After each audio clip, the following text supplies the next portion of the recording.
Capítulo 12. Hallar significado y propósito. Declarar que la existencia es absurda es negar que se le puede dar sentido alguna vez. Decir que es ambigua es afirmar que su significado nunca es el mismo, que constantemente ha de ser adquirido. Simone de Beauvoir. Nada contribuye más a tranquilizar la mente como un firme propósito, un punto en el que el alma pueda fijar su ojo intelectual. Mary Wollstonecraft. El sentimiento generalizado de falta de sentido personal ha sido la gran calamidad filosófica del siglo XX, y sin duda nos seguirá de cerca en este milenio. Son tantos los que carecen de un propósito firme en sus vidas, que esa carencia ha llegado a considerarse algo normal, pero pocos viven felices de este modo. No nos suele satisfacer la idea de que nuestras vidas y nuestro mundo sean fortuitos por completo, de que no tengan pies ni cabeza, y cuanto más miramos en esa dirección, sin hallar otra respuesta, más difícil de soportar nos resulta. Los existencialistas tan solo tienen parte de la culpa. Vivían en extremo relajados, pasando el rato en la Rue Lachey, fumando cigarrillos, profundizando en sus pensamientos, garabateando filosofía y poesía en manteles y servilletas de papel, hasta tal punto que consiguieron dar un toque romántico al hecho de matar a Dios o caer en el abismo. Quizás sea solo una fase. Nos hemos centrado solo en el aspecto oscuro de los existencialistas, sin analizar con detenimiento su trabajo, y ese es precisamente nuestro error. El existencialismo, en el fondo, no trata únicamente de la angustia y el terror, ni siquiera del aburrimiento. Si así fuera, no le convendría, pues le despojaría de una buena parte de la exquisitez de la vida. Por este motivo contemplo el existencialismo como una fase, algo por lo que pasas, pero en lo que no te quedas. Los existencialistas con más éxito recuperaron un sentido secular del significado y del deber de entre las cenizas de un mundo que se había concebido como la creación y el designio de una fuerza superior. El existencialismo pregunta, sin Dios, sin un gran designio, ¿qué debemos hacer? Si sigue su camino hasta llegar a esa cuestión final, podrá restaurar el sentido del propósito. Mientras dé por sentado que en la vida hay algo bueno por hacer, su propósito será descubrir y realizar lo que considere correcto. El existencialismo fomenta también la autenticidad, la responsabilidad personal y el libre albedrío. Así pues, la buena noticia es que tiene la oportunidad de elegir el modo de abordar el vacío creado al declarar muerto a Dios. Muchas personas examinan el existencialismo de un modo superficial, concluyen que la vida no tiene sentido y se preguntan por qué. Si es así, han de molestarse por hacer nada. He aquí mi argumento favorito para evitar ese derrumbe en la depresión existencial. Si la vida, tal como la conocemos, es en realidad un accidente de lo más inverosímil, cuanta más razón para apreciarla. Si venimos de la nada y vamos hacia la nada, yo propongo que pasemos el tiempo que nos queda celebrando la existencia misma de la vida. El tiempo que pasamos aquí posee un valor incalculable. De hecho, deberíamos decir que es un tiempo insustituible. Viva, pues, con autenticidad. El único problema es que tiene que descubrir lo que significa para usted vivir auténticamente, pero sin duda implicará, al menos, un compromiso, no una huida, con la vida misma. En lugar de desesperarse, utilice su libre albedrío para optar por una apreciación renovada de cada momento de su vida. Estos puntos de vista del existencialismo, empero, son nuevos para la mayoría de la gente, y muchas personas se quedan con la vaga noción de que Dios está muerto, que el infierno son los demás, con la náusea de la nada y el absurdo de la vida. No tiene por qué preocuparse. Su amigo y vecino filósofo está aquí para ayudarle a atravesar esas tinieblas. Como sé lo que va a preguntarme, ya le digo que no. No conozco la respuesta final a la pregunta, ¿cuál es el sentido de la vida? Y si la conociera, podría no ser válida para usted. Sin embargo, puesto que ha sido la clásica pregunta que se han formulado los filósofos de todos los tiempos, sí cuento con algunas herramientas que usted puede emplear para responder por sí mismo a esa pregunta. Significado y propósito. La primera clave es distinguir entre significado y propósito. Dichos términos suelen emplearse indistintamente, pero desearía señalar una diferencia entre ambos para ayudarle a aplicarlos a su propia vida. El propósito es un objeto último o un fin que ha de alcanzarse. Es una meta. El significado tiene que ver con el modo en que comprende su vida sobre una base continuada.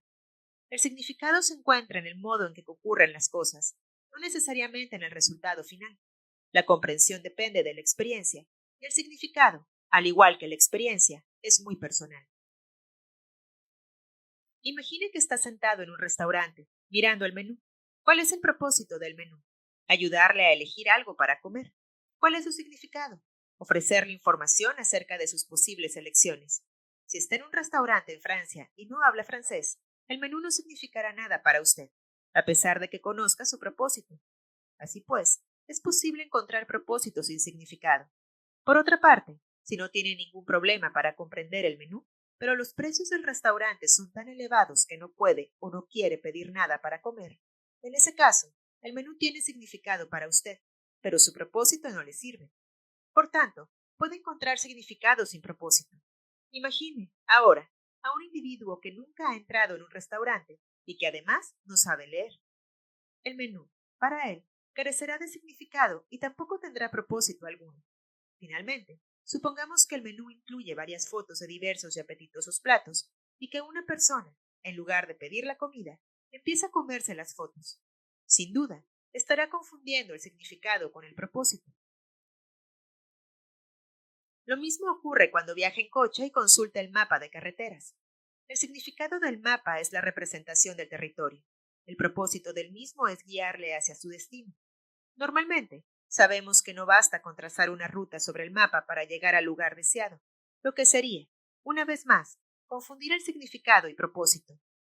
Este es, en esencia, el consejo filosófico de Alfred Korzybski y más tarde de Alan Watts. El menú no es la comida, el mapa no es el territorio. Del mismo modo, el significado no es el propósito. Un mapa no es el territorio que éste representa, pero si es correcto, tiene una estructura similar a la del territorio. De ahí su utilidad. Alfred Korzybski. Así pues, si ya tiene algún propósito, el hecho de comprender el significado de las cosas puede ayudarle a satisfacerlo. Pero si no tiene propósito o no consigue encontrarlo, entonces los significados le serán menos útiles. El mapa más exacto del mundo es inútil si no tiene intención de ir a ningún lado. Y de todos modos, no siempre quiere un mapa si necesita saber a dónde va. Salir de compras en una ciudad extranjera sin un guía o explorar la selva sin un mapa puede ser arriesgado, pero también muy gratificador. Quizá su propósito sea solo el de explorar y pueda asignar un significado a todo cuanto encuentre en su viaje. Así pues, volviendo a las disposiciones filosóficas de cada individuo, el significado y el propósito dependen en gran medida de usted. Las cosas simples pueden ser muy significativas. Las cosas inexplicables pueden tener un gran propósito. Abarco lo común, exploro y me siento a los pies de lo conocido, lo inferior. Permíteme comprender el presente y podrás tener los mundos del ayer y del mañana. ¿De qué cosas conocemos realmente el significado? La harina en el barril, la leche en la sartén, la balada en la calle, las noticias en el barco. Ralph Waldo Emerson. Nos sentimos mucho más felices cuando creemos tener un propósito, aunque no sepamos cuál es en realidad o pueda ser. No obstante, aún nos sentimos más felices si lo conocemos porque, sabiendo el propósito, resulta más fácil comprender el significado. Hay muchas cosas con significado que no forman parte de nuestro propósito, pero no por ello son menos significativas. También podemos encontrar significado a nuestro alrededor sin conocer nuestro propósito, y por tanto, sin saber lo que encaja en nuestro propósito. Igualmente, podría estar seguro de su propósito predominante, y aún así, luchar cada día contra la carencia de significado. Así pues, tener un propósito no garantiza que su vida sea significativa. Por si acaso estuviera pensando en firmar con alguien que le ofreciera un propósito hecho a su medida.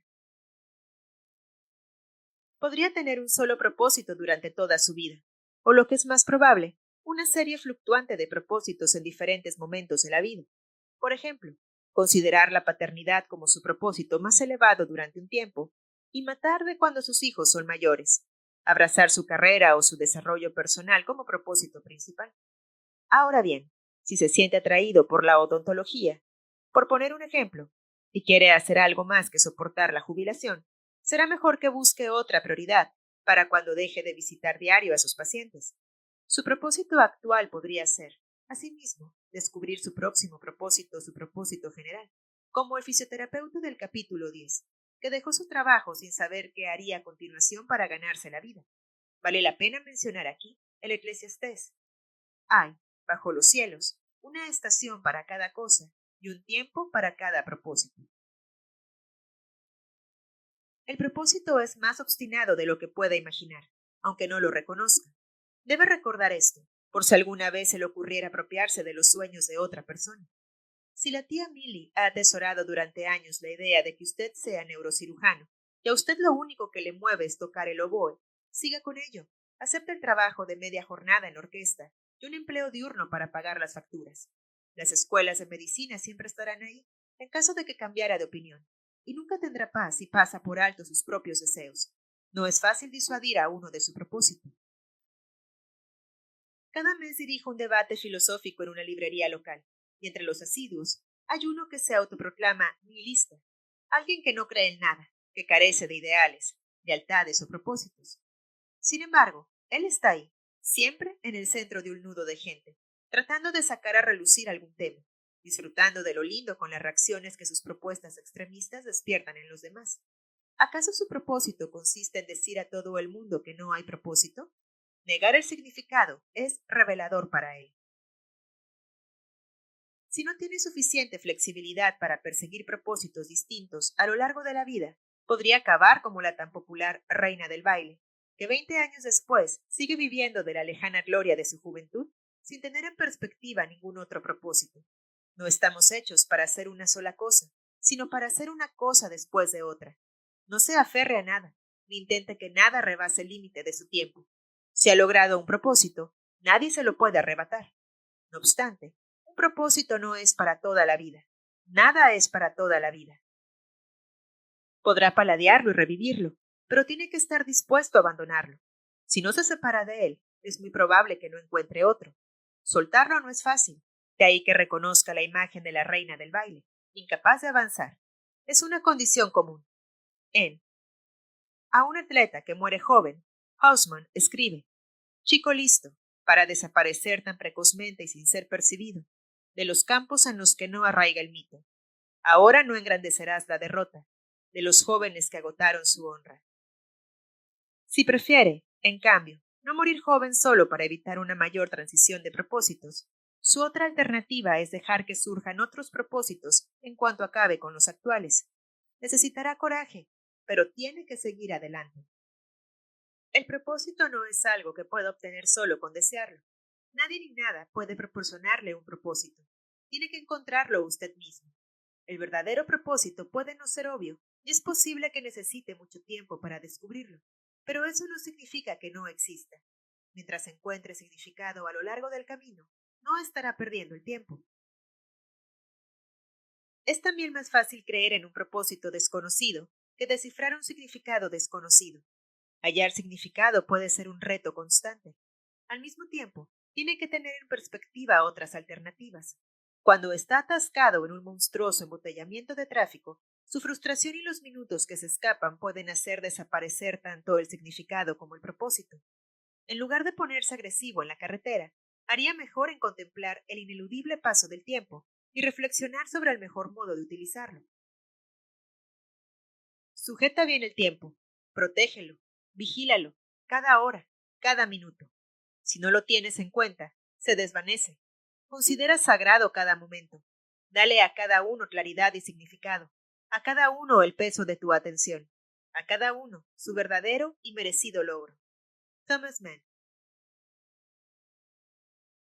En vez de tocar la bocina, insultar al imbécil que se le acaba de cruzar o liarse a tiros con él, respire hondo. En lugar de hacer un corte de mangas a alguien que le pita, considérese afortunado por estar respirando. No puede disolver el atasco, pero sí puede disolver su estrés cuando está atrapado en uno de ellos. En el poema, sí, la sugerencia de Kipling para una vida satisfactoria es llenar el minuto implacable con 60 segundos dignos de ser vividos. Lo que pretendía Kipling era hallar significado en los pequeños momentos de la vida cotidiana, en lugar de desperdiciarlos, y un propósito en la acumulación de dichos momentos. Ese camino está pavimentado con un significado y conduce a un propósito. Si puedes llenar el minuto implacable, con 60 segundos dignos de su transcurso, tuya es la tierra y todo cuanto contiene. Y lo que es más, tú serás su nombre, hijo mío. Rudyard Kipling. Del mismo modo podríamos decir, tú serás una mujer, hija mía, solo que aquí no se considera ni rima. A veces, entender nuestras vidas puede resultar muy difícil. Desearíamos encontrar una pauta, algo más que una acumulación de hábitos o un instinto para transmitir nuestros genes. Queremos que esa pauta nos empuje hacia cosas mejores. Una perspectiva tan optimista como esta es el ungüento más dulce cuando algo nos causa dolor. Pueden sucedernos cosas desagradables, pero al menos vivirlas puede hacer de nosotros personas mejores. Los filósofos, desde Heráclito hasta Lao Tse, coinciden en que el cambio es la única constante en la vida, y todos tenemos nuestras altas y bajas. Nos gustaría creer que lo que vivimos, particularmente lo malo, sirve para enseñarnos una lección y nos permite ser más de lo que de otro modo hubiéramos sido. No puedo decirle si alguien o algo nos ha proporcionado estas experiencias con la intención de que aprendamos de ellas. Sin embargo, como individuos con libre albedrío, ciertamente podemos optar por utilizar cualquier cosa que se cruce en nuestro camino como alimento para nuestra evolución personal. Percepción retrospectiva de 20 sobre 20. Muchos de mis clientes consideran útil hablar y reflexionar sobre el significado y el propósito. Los que se sienten perdidos comprenden a menudo que, de hecho, se amarran a uno de ellos, lo que les impide progresar en el descubrimiento del otro. Dese cuenta de que no necesita identificar los dos a cada minuto para que la vida sea satisfactoria. Tener dudas sobre su propósito en este momento no es lo mismo que tener una vida carente de propósito.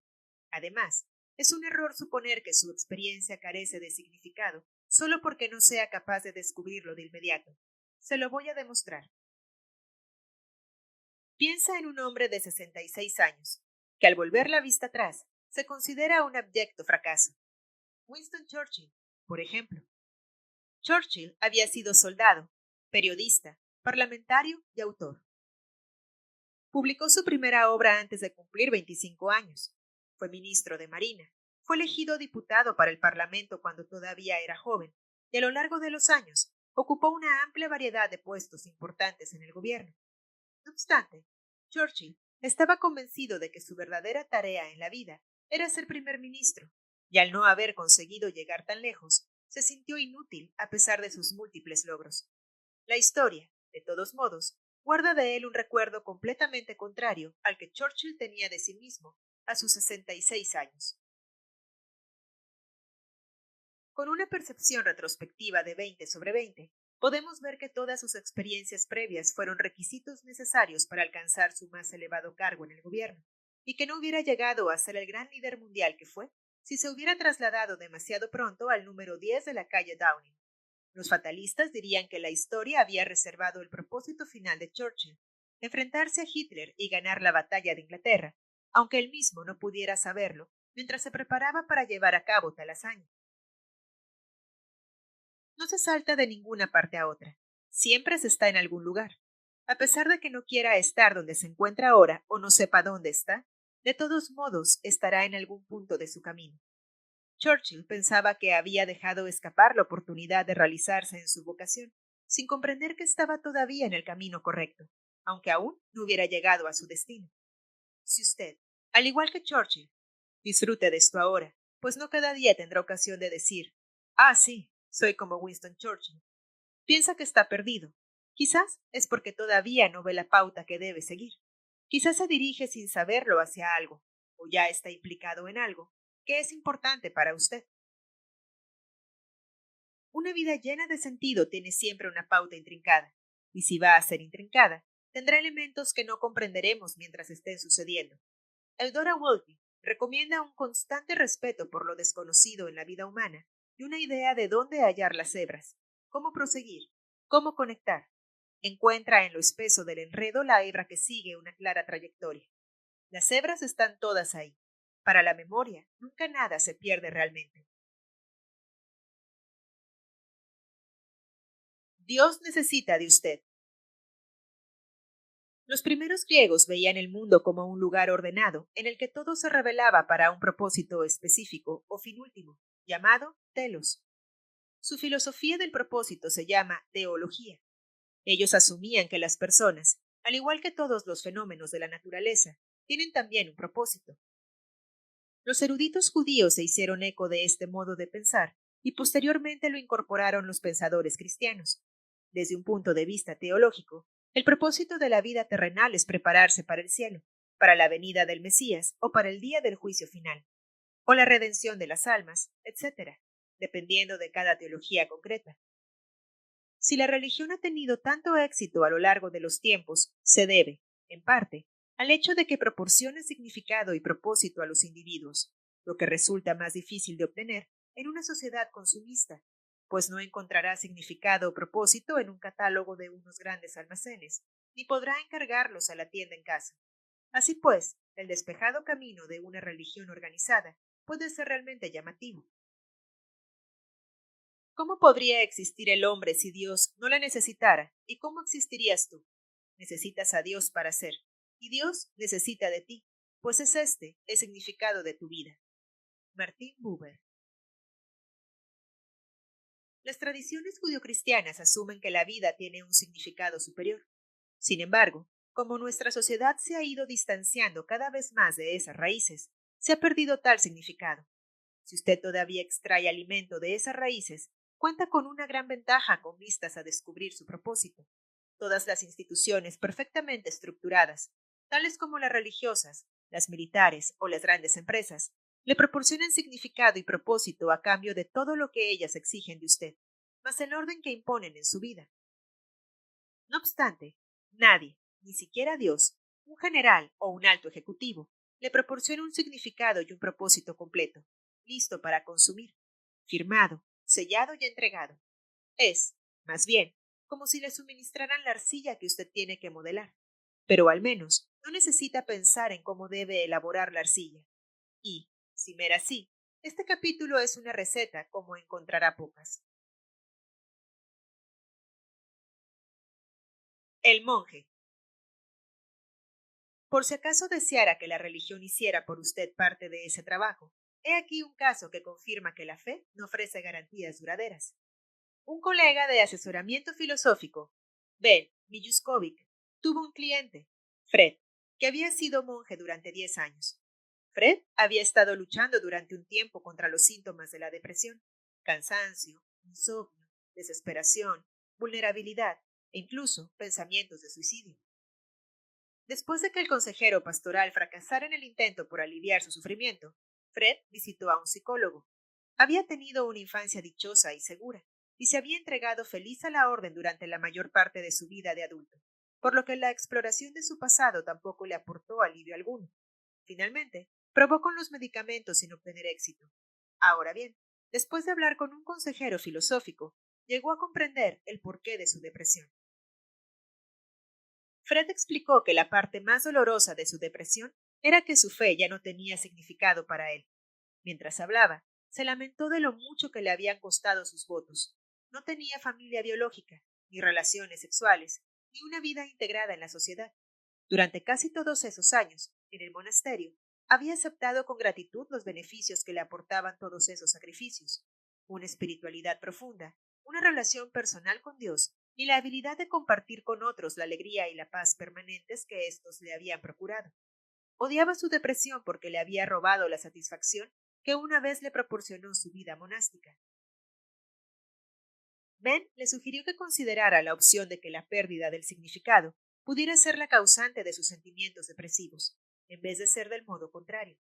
Los americanos hemos sido bombardeados con tanta propaganda sobre la depresión provocada por los desequilibrios químicos que hemos perdido de vista la posibilidad de que nuestros estados mentales también desempeñen un papel crucial en nuestra química cerebral. No todas las depresiones tienen un origen estrictamente físico. Ben se preguntaba si la depresión de Fred podría ser filosófica. Después de todo, Fred ya había tratado de solucionarla con la medicina sin obtener resultados, lo que sugería que en su depresión intervenía algo más que un desequilibrio químico. Fred apenas reflexionó antes de responder. Tan pronto como oyó la pregunta, comprendió que, simplemente, había estado mirando por el otro lado del telescopio. Había permanecido tan atrincherado en su vida de monje, y hasta hacía poco había sido feliz así, que no había reconocido el momento en que sus creencias empezaron a sufrir un cambio. Después de varias sesiones, Fred pudo digerir este nuevo descubrimiento y llegó a admitir que la vida monacal ya no le satisfacía. Había crecido, madurado, cambiado. Temía que el camino en el que se encontraba ahora hubiera dejado de ser el camino hacia su verdadera identidad.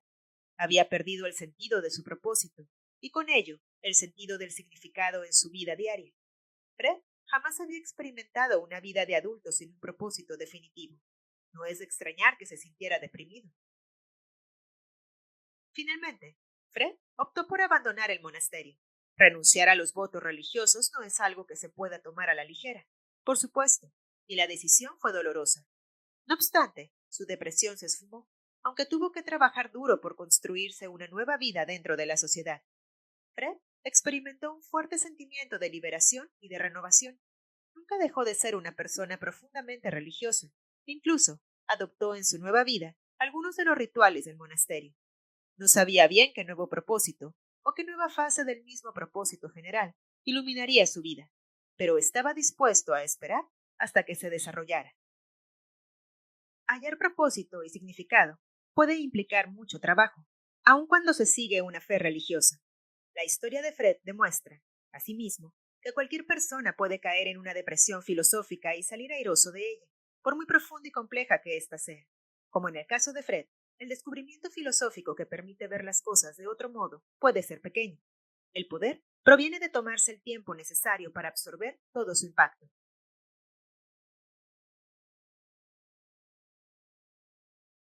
Dios me ha atracado.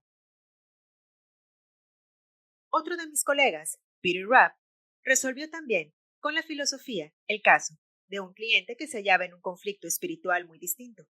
Sherman había sido un alcohólico y un drogadicto que se había pasado toda la juventud atracando y robando para poder pagarse sus vicios.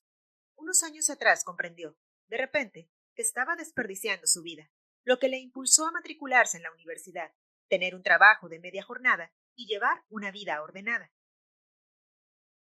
Sherman era un americano nativo, pero había sido adoptado por una pareja cristiana cuando no era más que un bebé. Una parte integral de lo que produjo ese cambio en su vida había sido su búsqueda de una espiritualidad modelada, principalmente por sus progenitores biológicos. Gracias a ellos, descubrió un gran espíritu venerado por su tribu y combinó dicha creencia con ideas complementarias de la New Age sobre Dios. Su fe personal en un Dios amoroso y benévolo, que se ocupaba de todo, permitía a Sherman perdonarse a sí mismo su antiguo estilo de vida y sentirse perdonado por la gracia de Dios. Creía que todo formaba parte del diseño divino e interpretaba cuanto le sucedía como el resultado del amor de Dios. Pero Sherman cayó en una crisis de fe cuando una noche, al regresar a su casa en compañía de un amigo, fue atracado a la salida del cine por unos agresores armados con cuchillos.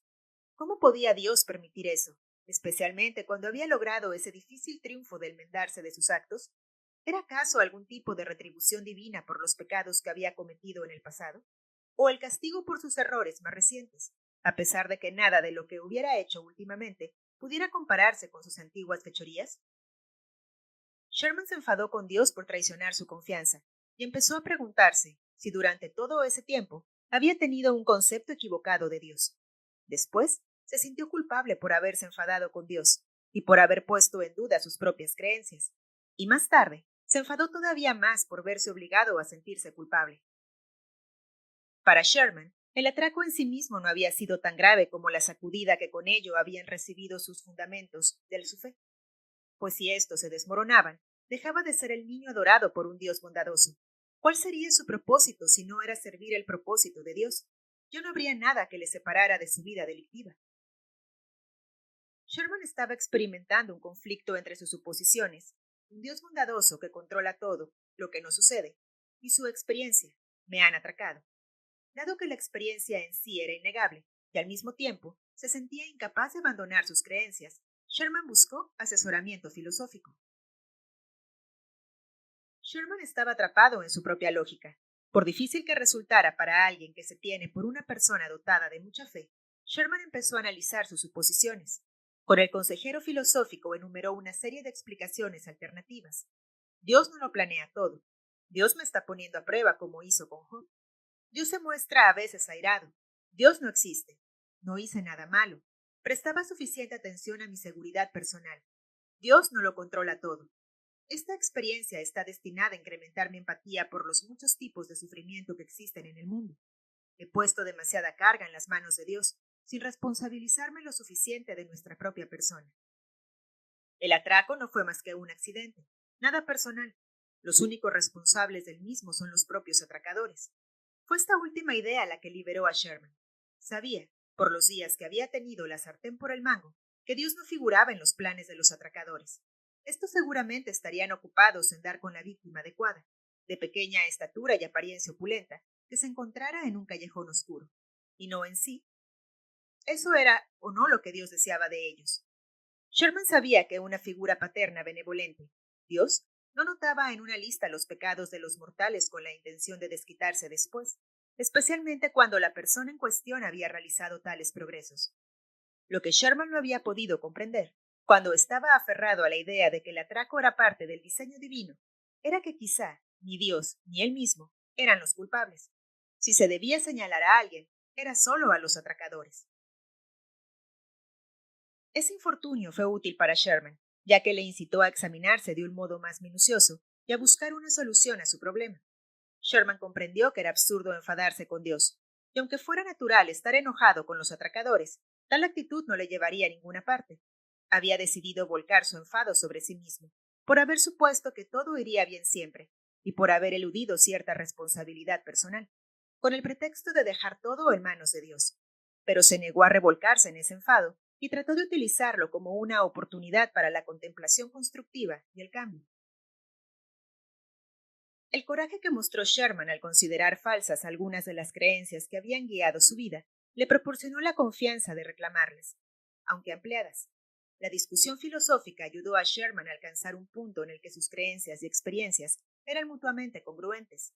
Modificó la visión que tenía del mundo, incluyendo el hecho de que a veces te pueden suceder cosas desagradables y estas no siempre suceden porque seas malo. Sherman liberó a Dios de las obligaciones microadministrativas, sin abandonar su fe en una fuerza conductora de bondad esencial, y utilizó su crisis para examinar su compromiso espiritual y profundizar en él. ¿Hay propósito sin Dios? El hecho de que no haya Dios no implica necesariamente que no haya propósito. No tiene que desesperarse solo porque no está seguro de la existencia de Dios. Si no le satisface la explicación que le brinda el Génesis de la vida, tal como la conocemos, tendrá que buscar otra. Existen muchas teorías plausibles, como puede adivinar por la larga lista que Sherman compuso con el fin de estudiar su situación concreta. Aun cuando todo fuera un accidente, no habría razón alguna para creer que su vida no tiene propósito. Si por casualidad le tocara la lotería, encontraría todo tipo de propósitos a esa fortuna inesperada. De un hecho fortuito puede sacar frutos importantes, y el gran obsequio de la vida, tal cual es, quizás sea uno. El único modo de hacer justicia a la vida es vivirla tan plenamente como sea posible, lo que no hacemos con la suficiente frecuencia. Las adversidades y las tragedias que debemos afrontar nos colocan a menudo en el camino adecuado para descubrir o redescubrir nuestro propósito. Este es un modo de hallar significado en las situaciones más difíciles. Necesitamos creer en el orden de las cosas para dar sentido a nuestro mundo, para alcanzar la clase de comprensión que se requiere para el significado. Cada cultura ha unido los puntos estelares en el firmamento, formando diferentes constelaciones, proyectando orden sobre la aleatoriedad como un modo de entenderla. Cuando podemos percibir una pauta, tenemos el significado. Cuando tenemos el significado, podemos encontrar el propósito. Tendemos a rechazar las cosas desagradables, como si no tuvieran cabida dentro de la pauta, pero algunas filosofías, como el Tao, justifican siempre el entrelazado de opuestos. Si estás buscando el bien, encontrará también el mal. Si busca el significado, vivirá ciertas cosas inexplicables. Si no comprende un acontecimiento como parte de la pauta, es porque probablemente todavía no ha visto la totalidad del proyecto. Martín. Martín tenía también dificultades para coordinar su propósito con su experiencia. Aceptaba cualquier empleo que estuviera relacionado con producción cinematográfica, pero lo que la hacía soportar esos trabajos tan poco agradecidos y todos esos cambios de piso era el proyecto de realizar su propia película. Sería una película ecologista, apremiante, sobre cómo salvar el planeta. Retrataría con tanto rigor el futuro al que nos dirigimos que todo el mundo tendría que tomar nota y examinar de nuevo su propio impacto en el planeta. Siempre había soñado en que, algún día, se unieran los públicos del mundo entero para buscar soluciones. Martín alimentaba su proyecto y, mientras tanto, sudaba la gota gorda en sucios y desgraciados trabajos. Si ha leído atentamente esas líneas, habrá comprendido que Martín tenía una clara visión de su propósito, a pesar de que la mayor parte de sus experiencias cotidianas carecieran de significado. En su tiempo libre, trabajaba como voluntaria en un grupo ecologista para la defensa de la naturaleza. Esa tarea era muy importante para ella, pero cuanto más aprendía sobre la superpoblación, sobre el calentamiento del planeta y la contaminación en general, más se desesperaba. Pasaron los años, y aunque Martín había acumulado para entonces un extenso conocimiento sobre la producción cinematográfica y medio ambiente, su propia película nunca salió de su bloc de notas. Para ella, cada vez estaba más claro que lo más probable era que los seres humanos se extinguieran en el plazo de 30 años. Así pues, ¿para qué poner tantísimo esfuerzo en hacer una película? Esa deflación de su sueño le hizo sentir como si su vida careciera de propósito. Estaba desalentada y trastornada. Su trabajo más importante iba a quedar cancelado por decisión propia. Se mostraba preocupada por su desorientación, y de este modo encontró el camino hacia mi despacho. El erudito taoísta Xuanzi escribió que el sabio evita el desastre considerando evitable lo que parece inevitable. La parte que complementa su pensamiento es que el ignorante corre hacia el desastre, considerando lo que es evitable como inevitable. Discutí de ello con Martín y le desafié que considerara de qué manera podía estar segura de que ese futuro que ella veía con tanta claridad fuera realmente inevitable. El hombre sabio contempla lo inevitable y decide que no es inevitable. El hombre común contempla lo que no es inevitable y decide que es inevitable. Zhuangzi. Le propuse, también, que contemplara su situación desde una perspectiva más amplia. Para este propósito, le comenté que en unos pocos miles de millones de años, nuestro Sol se convertiría en una supernova, y su abrasadora y expansiva envoltura incineraría la Tierra. ¿Acaso esta inminente catástrofe debería obligarnos a ponernos, deprisa y corriendo, el hábito de penitencia y llorar la muerte del planeta Tierra? No, respondió Martín. Ese desastre estaba todavía demasiado lejos para preocuparse por él ahora. Le sugerí que si no estaba desmoralizada por la inevitable destrucción del planeta en un futuro lejano, no debería deprimirse por la posible extinción de nuestra especie en un futuro más cercano. ¿Quién sabe lo que ocurrirá en las próximas décadas? Ella respondió que las tendencias que la alarmaban estaban completamente fuera de control. Pensaba que era demasiado tarde para hacer algo al respecto. En ese caso, dije, ella podría aceptar una sugerencia lógica de Zhuangzi. Si fuerzas irresistibles ya habían condenado a la raza humana a su extinción, entonces no había nada que ni ella ni nadie pudiera hacer. Así pues, le sugerí que adelante con su película. Eso no podía hacer mal a nadie y sentiría que tenía un propósito. No parecía tener otros planes importantes para los próximos 30 años. De todos modos, al menos, debía considerar la posibilidad de que nuestro destino no estuviera todavía sellado y que contábamos con los medios para evitar nuestra propia extinción. En ese caso, también tendría que llevar a cabo su proyecto, ya que podría ser útil. Por consiguiente, la única alternativa válida era que hiciera su película.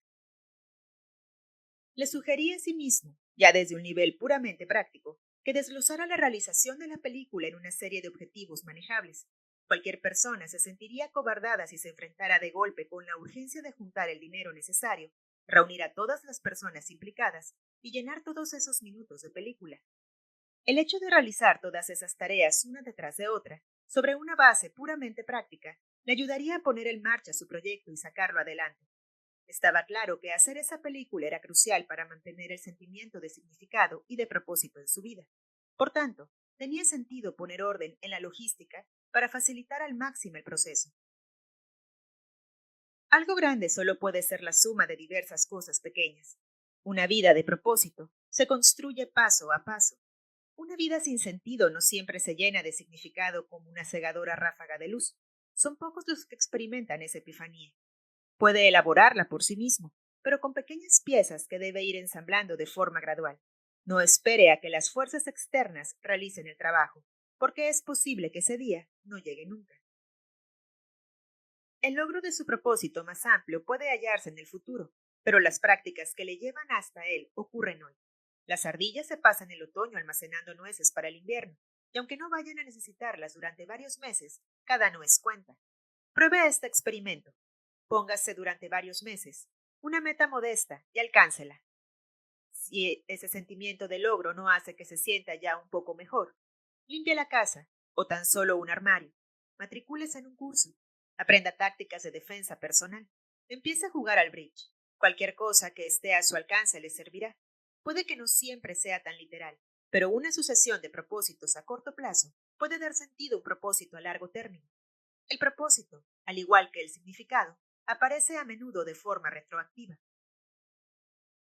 La visión de Martín sobre el futuro la debilitaba en el presente.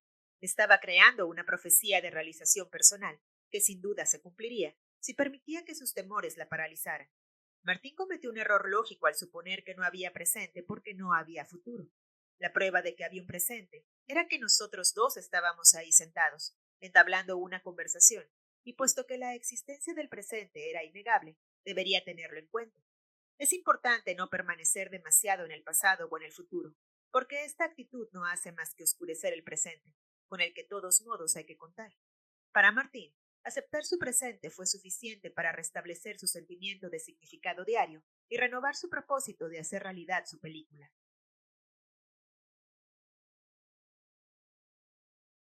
Marta. Los casos que hasta ahora he presentado tenían que ver con la crisis de propósito. No obstante, un asesor filosófico también puede solucionar una crisis de significado. Mi colega británico, Simon de Plock, asesoró a una joven que estaba estudiando en el extranjero por un año. Tras una actuación brillante en la academia al principio del primer semestre, Marta empezó a faltar a clase y permanecía callada y ensimismada los días que asistía a la escuela. Ella confesó que sentía como si ya no pudiera con todo el trabajo y que la idea de suspender sus exámenes finales la tenía aterrorizada. La causa del vertiginoso desmoronamiento de Marta no se hizo patente de inmediato. Sin embargo, a lo largo de las sesiones, ella misma reveló el meollo de su problema. Había preferido compartir una casa, fuera de la ciudad universitaria, que vivir en la residencia de estudiantes, y sentía que sus compañeros de piso se estaban aprovechando económicamente de ella. La consideraban una extranjera privilegiada, y se negaban a relacionarse con ella. Marta había imaginado que si vivía con londinenses, experimentaría el auténtico Londres, y en cambio, se veía penosamente privada de ello al fracasar en su intento de trabar amistad con esos londinenses, quienes habían erigido un muro a su alrededor. Continuemos analizando este caso con el texto del proceso PIS. Los sentimientos que Marta experimentaba eran enfado, temor, desengaño y rechazo. También sentía injusticia y una falta de confianza en sí misma. Como la mayor parte de los clientes, ella era plenamente consciente de sus emociones antes de empezar el asesoramiento, aunque también es verdad que se había analizado menos que otros. Se veía como una víctima, la víctima inocente de los malintencionados extranjeros, sola en un mundo que no tenía sentido, que no respondía a sus actos tal como ella había imaginado. Hablando con su consejero, Marta conectó sus problemas externos con la experiencia de estar lejos de casa y ser independiente, de vivir sin sus padres, y también con el hecho de que era la primera vez que viajaba al extranjero. Tomar por primera vez las riendas de su vida por sí sola había resultado ser más complicado, más difícil y menos glorioso de lo que ella había previsto. Una revelación filosófica en el estadio de contemplación calmó los mares en los que navegaba Marta y redujo a su forma más sencilla el significado que Marta había extraído de sus experiencias. En palabras de Duploc, la aclaración de los significados se incrustaron en el lenguaje del cliente. Cuando se le preguntó por qué había ido a Londres, Marta respondió que quería ampliar su formación. Se le pidió, entonces, que definiera el término formación, y ella habló de grados y niveles, así como de puertas hacia profesiones bien remuneradas, una visión de la formación orientada hacia el resultado como un medio para conseguir una meta. Su consejero filosófico le sugirió una forma más abierta de contemplar la formación como experiencia y lo que aprendía de dicha experiencia. Este enfoque iluminó de inmediato la perspectiva de Marta. Desde esta, se enorgullecía de su espíritu aventurero, aun cuando sus aventuras no hubieran salido como ella había planeado o como ella hubiera deseado.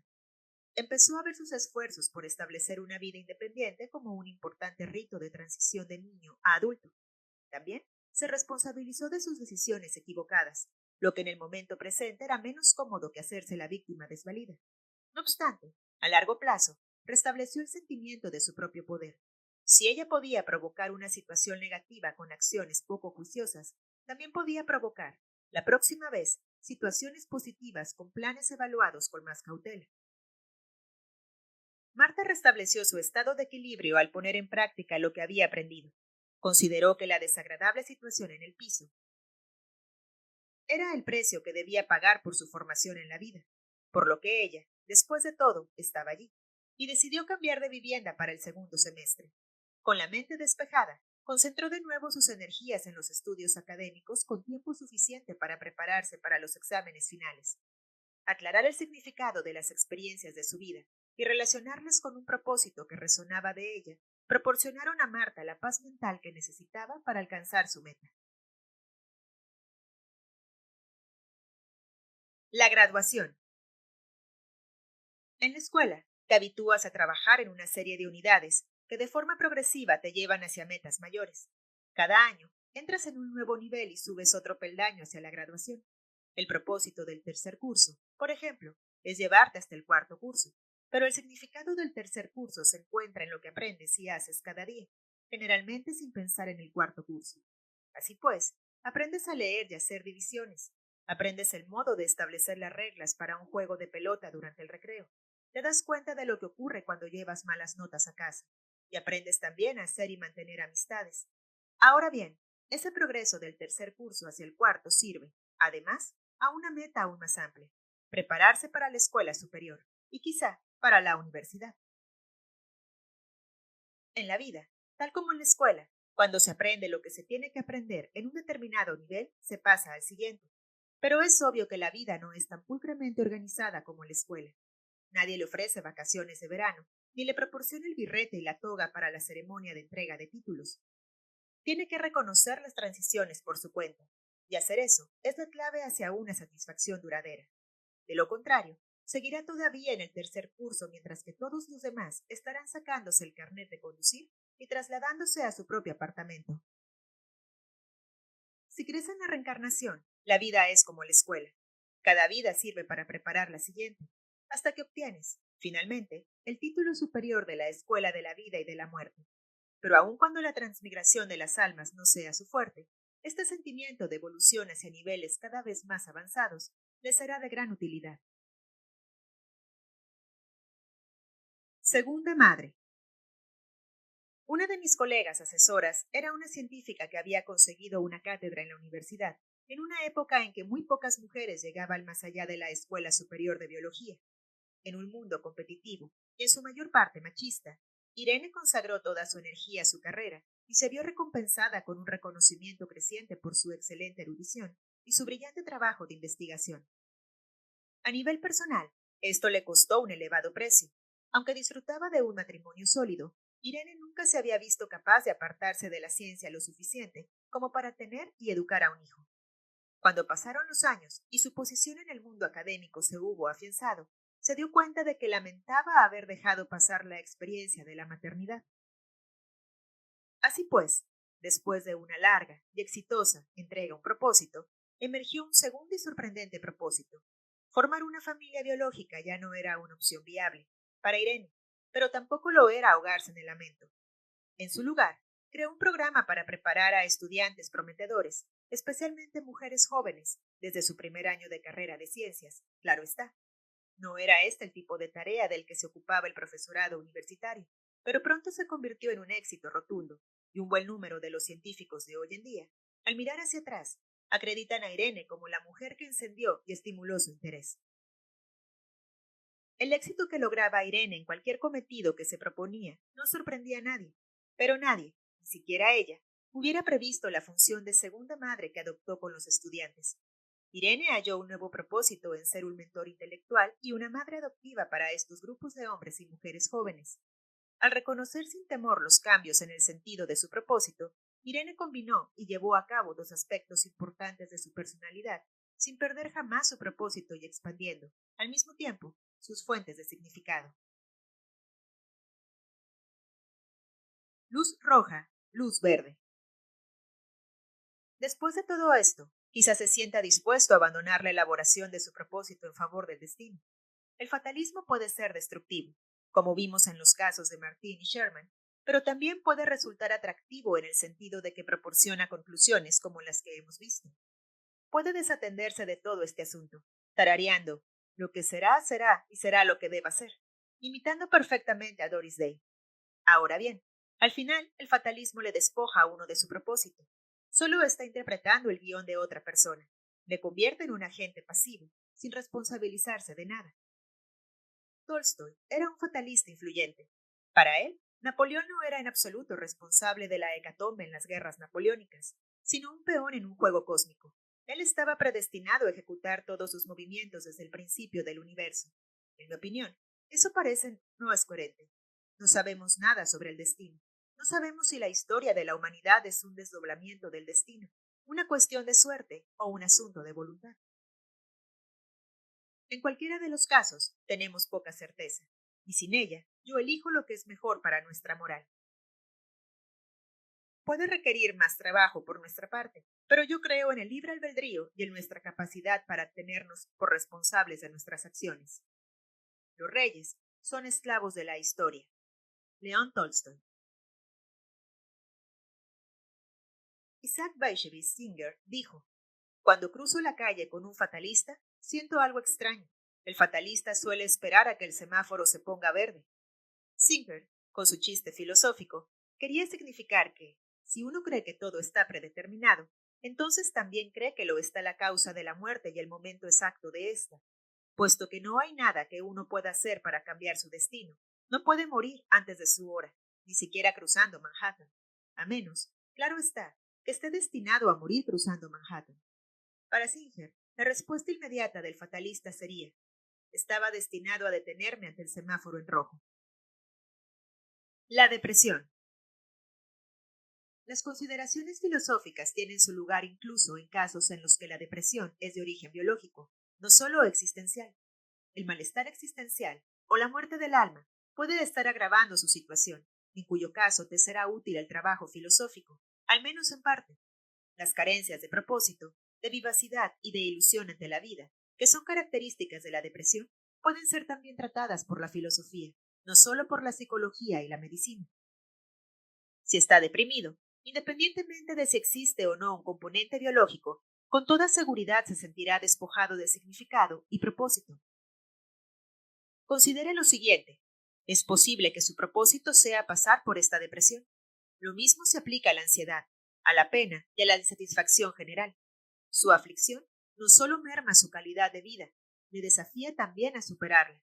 Incluso en condiciones que se consideran puramente biológicas, como el cáncer, se ha demostrado que un tratamiento exitoso no depende solo de la medicina, sino también de la actitud del paciente. Sus perspectivas y su disposición, su filosofía, pueden influir en el desenlace de la batalla. Aquellos cuyo propósito es salir vencedores de la batalla tienen más probabilidades de lograrlo. El aburrimiento. La causa más común de la pérdida de propósito es, simplemente, el aburrimiento. Parece que el aburrimiento es una característica exclusiva de los seres humanos. Ningún otro animal, en su hábitat natural, lo manifiesta. El hecho es que los animales están demasiado ocupados como para aburrirse. Deben buscar alimento, evitar ser alimento de otros, defender su territorio, tratar de aparearse y ocuparse de sus crías, prepararse para la próxima estación. Esto es aplicable a los animales salvajes, incluso a los domésticos, que dependen del ser humano para su supervivencia.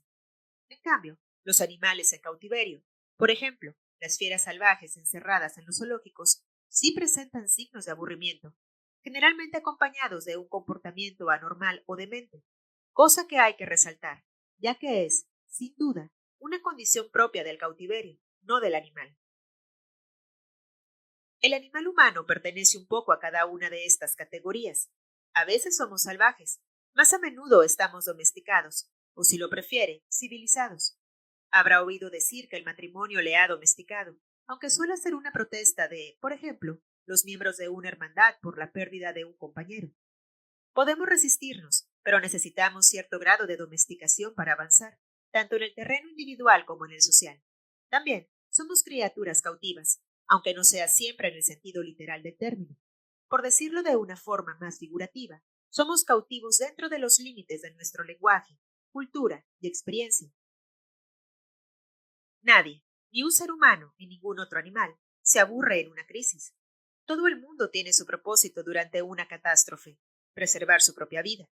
Los animales no humanos ejercen menos control sobre su entorno que los humanos, por lo que se ven más amenazados en su vida cotidiana. Hemos pensado y luchado mucho para obtener una condición relativamente fácil. Por consiguiente, para la mayoría de la gente de los países desarrollados, la vida no representa una larga serie de esfuerzos a fin de sobrevivir. Sin embargo, es peligroso poseer todo lo que se necesita, e incluso es más peligroso poseer todo cuanto se desea. Si su meta son los bienes materiales y ya dispone de todos ellos, el sentimiento de no tener más montañas que escalar es desesperante. Dicen que Alejandro Magno lloró por no tener más mundos que conquistar. No le estoy recomendando que provoque catástrofes solo para mantener el interés. Las emociones moderadas, como las montañas rusas o incluso los deportes de máximo riesgo, son estimulantes porque invocan el sentimiento de enfrentarse al peligro, en un estilo de vida en el que los peligros son pocos. Una aventura más arriesgada combate también el aburrimiento, pero le aleja del camino medio, recomendado por Buda y Aristóteles. Puede que quienes escalen el Everest no se aburran mientras están concentrados en su único propósito, alcanzar los 8000 metros sobre el nivel del mar, y luchan solo por seguir respirando. No obstante, como demuestra la tragedia de que dio cuenta John Crocker en su libro Mal de altura, cuando sucede lo peor, el propósito que parecía tan dulce al principio se torna rápidamente amargo. ¿Y qué otra cosa les queda por hacer a los que consiguen descender de la cima? Para la mayoría de ellos, parece haber una larga serie de escaladas de picos, en los que recorren riesgos cada vez mayores. ¿Es realmente necesario rozar la muerte a cada instante para sentirse vivo? No para quienes están dispuestos a escalar las montañas internas mediante el trabajo filosófico. Existe una estrategia muy simple que podemos desarrollar una vez que hemos comprendido el impacto del aburrimiento sobre nuestros sentimientos de falta de propósito. Algunos de nosotros necesitamos volver un poco a la vida salvaje para refrescar nuestra sensibilidad. Cuando la domesticación y el cautiverio han hecho su trabajo, una bocanada de aire fresco puede aclarar la mente. Volver a la naturaleza tendrá un significado diferente para diferentes personas.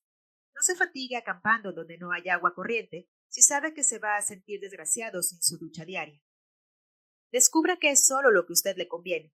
Dar una vuelta a la manzana en un día soleado, haraganear en su jardín o permanecer completamente solo durante un mes en la zona más agreste de un parque nacional.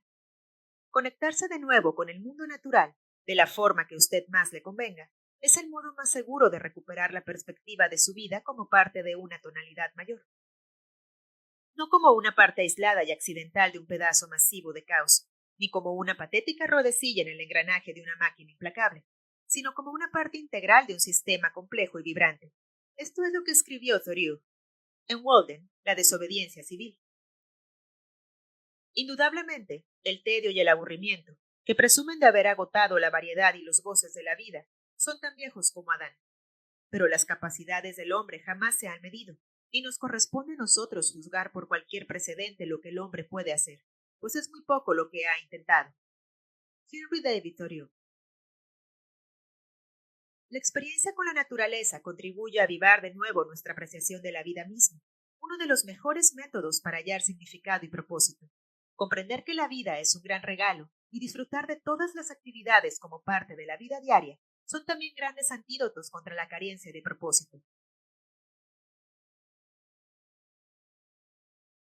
Ayúdese a sí mismo ayudando a los demás. El modo más seguro de contrarrestar los sentimientos de vacío en su vida es ayudando a otros. Esta alternativa le proporciona un significado y un propósito que no puede negar. Puede ayudarle a descubrir oportunidades que antes permanecían ocultas para usted, y ver el mundo a través de la experiencia de otros le ayudará a escapar de su propio cautiverio. Sentir que la vida carece de sentido es, en cierto modo, un lujo. Si estuviera luchando por mantenerse con vida, nunca se pararía a pensar en el significado de sus acciones. Por tanto, si ha leído hasta aquí, es porque es uno de los opulentos. Conectar con alguien menos afortunado que usted le aportaría mucho, y como mínimo se sentiría agradecido por cuanto posee. Si contribuyes a la felicidad de otras personas, encontrarás el verdadero bien, el auténtico significado de la vida. Dalai Lama. Al mal tiempo, buena cara. La última opción sencilla, en la lucha contra la carencia de significado o de propósito, es tomar una heroica decisión. Apriete los dientes y resista. Las cosas cambian. Una vez que hayan tocado fondo, no pueden sino mejorar. Si empeoran, obviamente no habían llegado al fondo. Hermann Hesse ganó el Premio Nobel de Literatura, pero tiempo antes había contemplado seriamente la posibilidad de suicidarse. Tan profunda era su convicción de que vivir no tenía sentido. Su talento como escritor surgió más tarde, pero hasta entonces no logró comprender su propósito, y sin este, su vida cotidiana carecía de significado. Sus libros exploraron problemas de identidad personal, los significados internos y los propósitos ocultos de la vida, así como las pautas para el camino a la iluminación. La dificultad de su propio camino iluminó sus escritos, que a su vez inspiraron a toda una generación, aunque fuera este un propósito sin duda desconocido para él durante sus primeros años de lucha. En último término, decidió mantenerse firme hasta que mejoraran las cosas. De usted depende el poco o mucho consuelo que encuentre en la noción de que, si puede armarse de paciencia y coraje, dos virtudes cardinales, se producirá un cambio. Somos casi siempre capaces de extraer significado y propósito de los acontecimientos, incluso de los más terribles, pero a veces necesitamos tiempo.